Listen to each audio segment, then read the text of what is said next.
नमस्कार प्यारे बच्चों, आप सभी का SP classes Gursarai YouTube channel में स्वागत है। और जो भी छात्र इस चैनल पर नए हों वो सबसे पहले SP classes Gursarai YouTube channel को सब्सक्राइब कर लें, बेल आइकन का बटन दबाएं, ऑल प्रेस पर जाएं, जिससे आपको प्रत्येक वीडियो का नोटिफिकेशन मिलता रहे। तो प्यारे बच्चों, जैसा कि आप सभी जानते हैं, आपका 2026 के लिए बैच क्लियर हो चुका है। आप क्या अब किस बात की देर है आप सभी को? बस आप लोग अपना लक्ष्य बनाएं और लग जाएं आज से आप लोग मेहनत के लिए, पढ़ाई करने के लिए। आप लोग बस मेहनत करें, पढ़ें मन लगाकर। तो मैं आज आपको कक्षा 12 यूपी बोर्ड 2026 के लिए फिजिक्स में चैप्टर दूसरा है गॉस की प्रमेय वाला। इसमें आपके डेरिवेशन बहुत इम्पोर्टेंट है। ये अध्याय आपका बहुत इम्पोर्टेंट है, बहुत ज़्यादा इम्पोर्टेंट है। ये परीक्षा के हिसाब से बहुत मायने रखता है आप लोगों के बोर्ड एग्जाम के लिए। तो बच्चों, वीडियो को शेयर कर दें। तो क्वेश्चन में क्या है,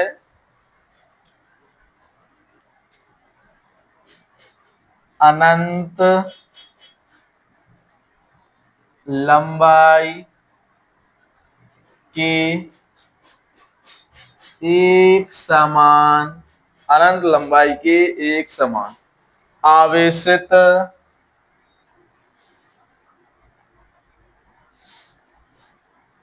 सीधे तार के निकट वैद्युत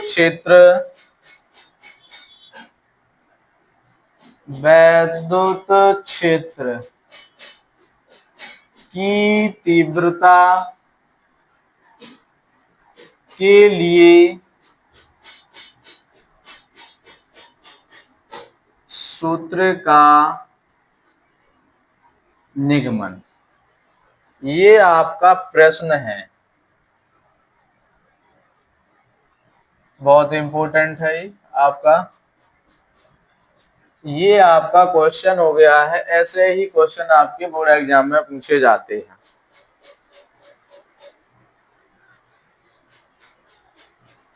तो प्यारे बच्चों, आप लोग वीडियो को लाइक करें, इससे मुझे एनर्जी मिलती है। बहुत इंपॉर्टेंट है, इससे संबंधित सवाल भी आते हैं बहुत ज्यादा। क्या है, अनंत लंबाई की एक समान आवेश सीधे तार के निकट वैद्युत क्षेत्र की तीव्रता के लिए सूत्र का निगमन करो। इसकी जो भाषा होगी, माना कि एक अनंत लंबाई के एक समान आवेशित तार का रेखीय आवेश घनत्व, जो आवेशित तार का रेखीय आवेश घनत्व है वो लैम्डा होता है। लैम्डा कूलम प्रति मीटर है। तार के समीप स्मॉल आर दूरी पर एक बिंदु P है जिस पर वैद्युत क्षेत्र की तीव्रता ज्ञात करनी है। तो मैं आप लोगों को, और बिंदु P से गुजरने वाला स्मॉल l लंबाई होती है, जिसकी लंबाई का समकक्ष गॉसियन बेलनाकार पृष्ठ भी खींचेंगे। तो पहले तो इसका जो तार है वो तार बना लूं मैं, बहुत इंपॉर्टेंट है। इस प्रकार से आपका, और ये आपका बेलन है, ये आपका बेलन हो गया प्यारे बच्चों।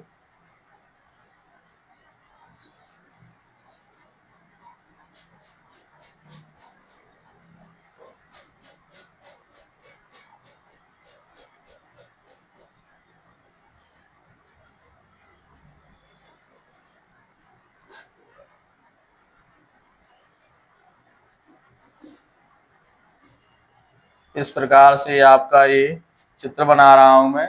इसकी जो लंबाई है वो L है, ठीक है। एक बिंदु इधर P हो गया, ये ई वेक्टर हो गया, ये डी ए वेक्टर हो गया, ठीक है। और जो यहाँ से यहाँ की जो दूरी है वो कितनी होगी, स्मॉल आर। कितनी होती है, स्मॉल आर होती है, ठीक है। और इस प्रकार से कैपिटल ई वेक्टर और ये भी आपका डी ए वेक्टर, ये गॉसियन पृष्ठ के लिए हो गया है ये, ठीक है। एक बिंदु ये पी हो गया, ये आपका गॉसियन बेलन है आपका, ये आपका डायग्राम बन गया, ठीक है। तो सबसे पहले क्या करना है आपको कि जो डीए होता है आपका क्षेत्रफल डीए कितने के लिए निकालेंगे पहले। तो क्या करेंगे, तो प्यारे बच्चों वीडियो को शेयर कर दें आप लोग, लाइक करें। अतः क्षेत्रफल अवयव, अतः क्षेत्रफल अवयव डीए से होकर जाने वाला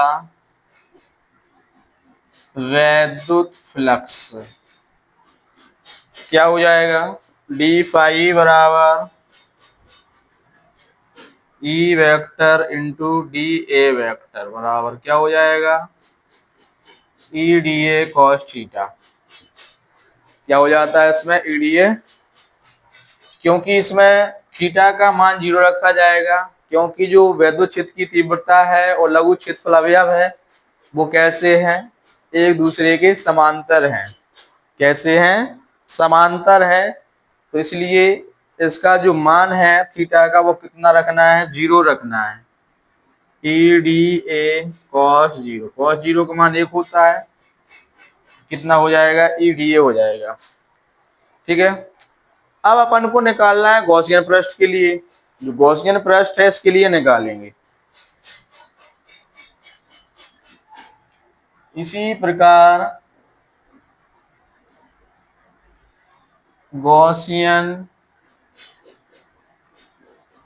पृष्ठ से होकर जाने वाला वैद्युत फ्लक्स क्या हो जाएगा इसमें, फाई ई बराबर integration E vector into D A vector. तो अपन देख रहा है कि E vector into D vector का मान कितना आया था, ई डी ए, कितना आया था, ई डी ए।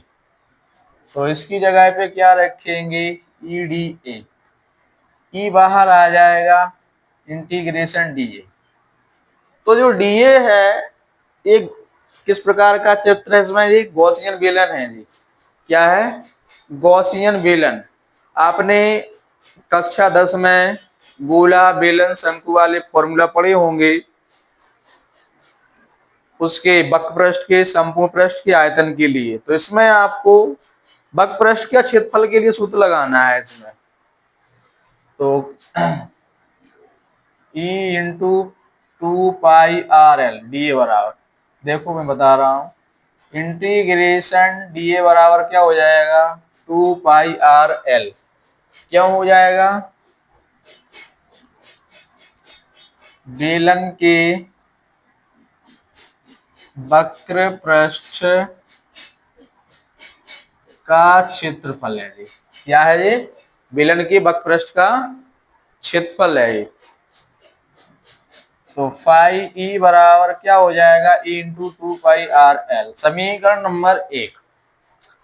अच्छा, इस सवाल में एक चीज और ध्यान रखें, जो आपका डेरिवेशन है वो किस प्रकार से पूछे जाते हैं। परीक्षा में आप बहुत ज्यादा गलती करते हैं बच्चे कि क्वेश्चन तो आता ही है लेकिन उसमें क्या दे दिया जाता है, उसमें कहते हैं कि गॉस की प्रमेय की सहायता से, गॉस की प्रमेय की सहायता से फिर आपका ये क्वेश्चन रहता है, फिर पूछा जाता है। लेकिन बच्चे क्या करते हैं, जो बच्चे होते हैं वो बस क्वेश्चन देखते हैं कि इसमें तो यार गॉस की प्रमेय दी है, बस बिना देखे गॉस की प्रमेय सिद्ध करने लगते हैं।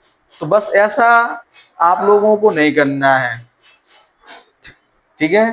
तो प्यारे बच्चों, वीडियो को शेयर करें, ज्यादा से ज्यादा लाइक करें, कमेंट करें। अच्छा, अब इसमें इतना हो जाए, उसमें कहते हैं गॉस की प्रमेय की सहायता से। तो अब इसमें गॉस की प्रमेय की सहायता लेंगे, तो चूंकि क्या हो जाएगा, गॉस की प्रमेय से, जो गॉस की प्रमेय होती है फाई ई बराबर क्यू बटा एप्सिलॉन नॉट। एक सूत्र होता है आवेश का रेखीय घनत्व, क्या होता है, क्योंकि आवेश का रेखीय घनत्व लैम्डा बराबर क्यू बटा एल से क्या हो जाएगा, क्यू बराबर लैम्डा इंटू एल हो जाएगा। ये हो जाएगा बच्चों इस प्रकार से।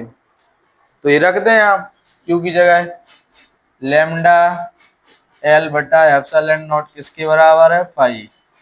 समीकरण नंबर दूसरा, इसलिए समीकरण 1 व 2 से क्या हो जाएगा, समीकरण 1 व 2 से LHS मान देखें एक समान है, RHS बराबर कर दें। जब LHS बराबर है तो RHS बराबर हो जाएंगे, तो क्या हो जाएगा, E इंटू 2 पाई आर एल बराबर लैम्डा एल बटा एप्सिलॉन नॉट। एल से एल कैंसिल हो जाएगा, जो मान इसका गुणांक का होता है दूसरे जब ले जाते हैं, गुणांक वाली संख्या बटे में पहुंचती है, किस में पहुंच जाती है, बटे में पहुंच जाएगी। तो क्या हो जाएगा इसमें, ई बराबर 1/2 पाई आर इंटू लैम्डा बटा एप्सिलॉन नॉट। इसको संशोधित करते हैं, आपने देखा होगा कि कोई फॉर्मूला जो कूलम बल नियतांक निकाला जाता है 1/4πε0 होता है।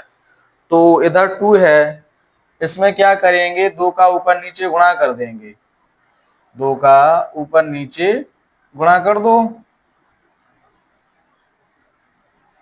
तो इसको आप क्रम से रखेंगे तो क्या हो जाएगा, ई बराबर 1/2 दूनी 4 पाई एप्सिलॉन नॉट रख दो, कितना हो जाएगा 4 पाई एप्सिलॉन नॉट। 2 गुणा लैम्डा में करेंगे 2 लैम्डा बटा में आर। ये आपका डेरिवेशन सिद्ध हो गया इस प्रकार से। तो आपसे ऐसे ही क्वेश्चन पूछे जाते हैं बच्चों, जो आप लोगों को बिल्कुल सरल तरीके से बता रहा हूं मैं।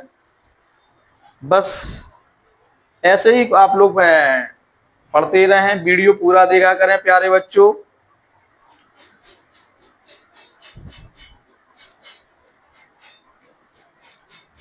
और अगले वीडियो के लिए चैनल को सब्सक्राइब कर शेयर कर दें, जल्दी से जल्दी फटाफट शेयर करें आप लोग।